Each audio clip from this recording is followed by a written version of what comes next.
There is a proper novel coming soon, but after finishing the wonderful O, I wanted to pull this up in the queue, Richard Doyle's Jack the Giant Killer, which I've had for several years. And you can see on this video how dusty it is. It came with 2 other books in the Children's Everyman Library. I've read you Sleeping Beauty already, and then I have a Charles Perrault one also. They have a really nice spine to sit on a bookshelf, and this is a thoroughly illustrated book.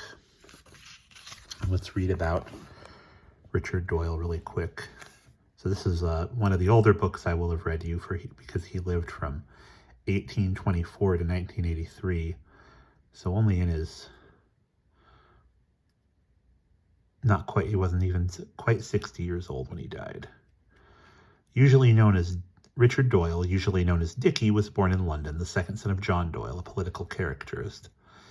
He and his 3 brothers and sister were all gifted artists, tutored at home and encouraged by their father to draw from memory.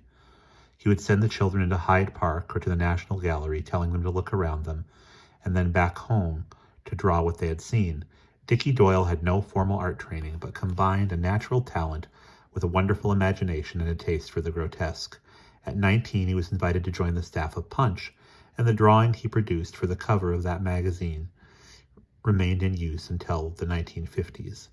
He made his name as an illustrator with The Fairy Ring, 1846, a collection of newly translated Grimm fairy tales. After he left Punch in 1850, being replaced by John Tenniel, who drew Alice in Wonderland, he became one of the most popular and imaginative of Victorian artists. A quiet man, he died at the early age of 59 after an evening spent with the painter Edward Burne-Jones at the Athenaeum Club. His siblings, anxious that his work should not be forgotten, arranged for the posthumous publication in 1888 of Jack the Giant Killer. This was a manuscript he had designed and illustrated for his own amusement in 1842 while still a teenager.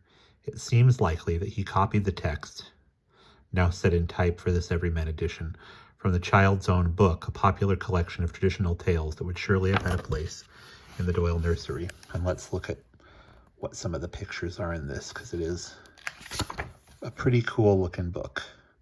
And I'll share some of these with you as the thumbnails for the story, but we'll see you in the first chapter.